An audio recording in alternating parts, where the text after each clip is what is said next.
Hi to all Inderes TV viewers and listeners. We're here at Aiforia's headquarters discussing about what's happening in the company. The yearly end report came out a couple of months ago, and the first half-year report is coming out in a few months, so we have a catch-up in between to hear what Aiforia has been up to. And we're discussing with CEO Jukka Tapaninen. Good to see you, Jukka. Yeah, good to see you too, and good afternoon to everybody. So let's start with just a couple of months and what you've been working on. I know you've been traveling and meeting a lot of customers, but what have you and the Aiforia team been up to? Well, obviously, so we've been meeting a lot of customers and partners, and I think one of the big things actually happened in past couple of months was getting the new European IVDR regulation, and introducing a couple of additional AI models through that regulation process. So that was a big thing. But obviously the focus has been on delivering and then winning some new customers. And one big thing, which is already known, so we won the Paris hospital region last year. So that's the biggest hospital region in Europe, so 38 hospitals.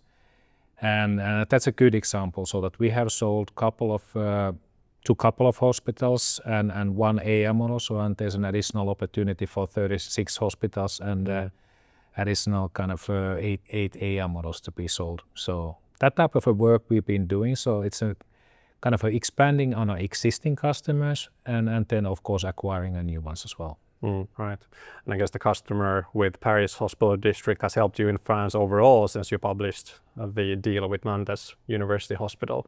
Yeah, Nantes was nice, and there's a lot of things happening in France. I think the French government has been now taking a stance so that they actively want to promote the use of AI in a diagnostic side in the hospitals, and they put a grant in place up to 1.2 million per hospital, so they can accelerate the adoption of AI.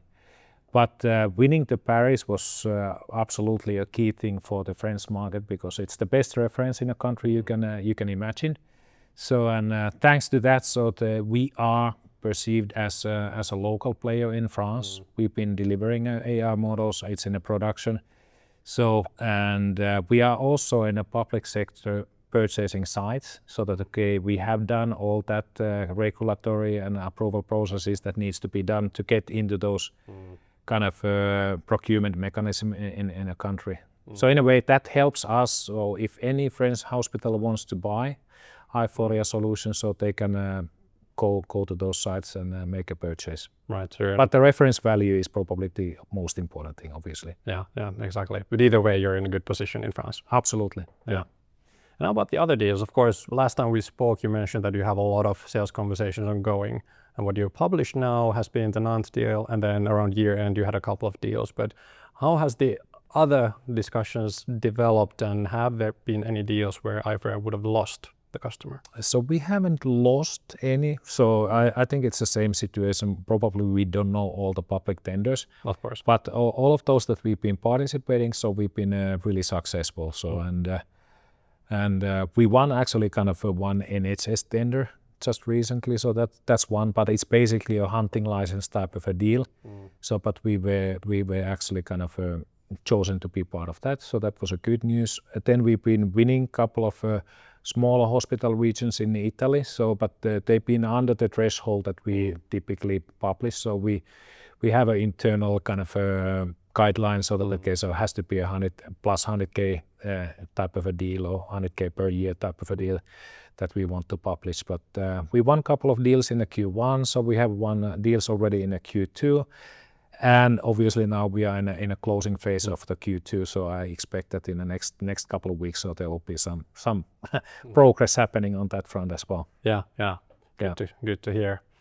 How about the existing customers? Obviously, we've been talking about the ramp-ups with the customers, and it can sometimes take a long time for the scanners to arrive and be installed, and that is slowing down Aiforia software's utilization and ramp-up.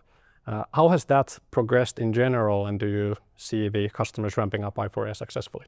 Well, there are regions and countries, of course, that things are in a good speed. Let's say that in Scandinavia, Finland, so that's not the problem at all. So the clinics and hospitals and they are all kind of equipped, so that's not the problem. So and also in Turkey, for example, when we won the Turkish memorial, so 5 AI models, they are already fully digitized, so they are ready to move forward. So then we have some places like Veneto in Italy, so which was one of the biggest kind of clinical deals what we have done so far in that region. So everything is implemented from a software point of view, but they are in a process of buying new scanners. So that has been slowing down the adoption of the technology. The contract, of course, what we have with them, so it's up to 200,000 cases. So it's a right to use type of a thing. So it doesn't impact on our revenues, whether they use less, but if they use more than 200,000, then obviously additional revenue is coming from that side. Right. But it is a kind of a challenge in some countries that you need to get the scanners in place, you need to get the volume in place, but it's happening. So, but it takes sometimes time. Yeah, right. And in terms of revenue, obviously you have to go by the book with IFRS and when you recognize revenue. But in these deals, if the customer does not utilize your software to the fullest extent in the couple of years when the contract runs, I guess you can still book the revenue and get the full invoicing at the end of the period. Yeah, that's true. So and as you know, so at the end of 24, so we had a backlog of 5.2 million. So and that's kind of a base which is contractually guaranteed. So we will invoice that and we will kind of execute those. But as you said, so according to IFRS, depends on when we deliver, when the customer accepts the delivery. So then that will impact on a booking. But minimum at the end of the contract period, so we can recognize as a revenue. Right. You mentioned earlier the CIVDR approved models you got earlier this year, and obviously that has expanded your product portfolio quite significantly. And you have all of these deals where you didn't have all of that available when you first got them. So how have you started to approach the existing customers with expansion talks to take in new models? Well, it's a step by step, obviously. So you need to deliver, and I can give you an example like the FimLab in Tampere, which is one of the kind of a leading kind of institutions in Finland, adapting the technology. So they were buying for 9 different lots, different AI models, and Aiforia was selected each one of those. And in a couple of lots, there were some competitors as well, but as far as I know, so they've been ordering only from Aiforia. So first 3 lots, and now we've been in a process of delivering those. And then automatically when we have delivered those, so then we expand to next one and the next one, so that so we are still in a phase, so it's an early market, so new technology, so you need to deliver and they get the confidence of using it, so and then they start expanding. Right. Would it be fair to say you still started the first expansion talks? Yeah, absolutely. Yeah. So and that's part of the strategy. One part what we actually publicly say is that we want to take those kind of first flagship hospitals using, and they have a kind of a significant reference value for us as well. But more importantly, so we want to make sure that okay, you kind of sell, you deliver, and it's actual use, and then we can start expanding. Because the assumption is that once you have delivered something, so and the customer keep on using it, because it's a kind of a process that you need to change from an old way of doing things to new way of doing things, implement everything. So and once it's up and running, so it's likely that you continue. Right. But of course, the product needs to work as well. Yeah, of course.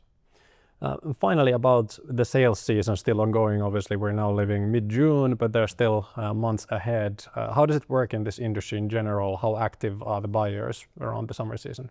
Yeah, so you were thinking a Scandinavian mindset, so that everybody goes on a vacation end of this week. So, but that's not the case, because obviously, so maybe in Finland or Scandinavian countries, so it will slow down a bit for next month. So, but our biggest customers are now in Europe and in the US. So France is active, Italy is active, Spain is active, US is active. US is active all the time. So, but in Europe, we can keep on going selling all July. So and then August is a bit of a vacation season in Europe. So, but So then, on the other hand, so then the Scandinavians are back in the business, so you can start selling here as well. Yeah. Never stopping. Yeah. Exactly. That's the beauty of international business. Yeah, indeed. Yeah. Jukka, thank you very much for these comments. I wish you a nice summer of sales, I should say. And we'll be back in August when you publish your half-year results. Okay, Thank thank you you so much. much.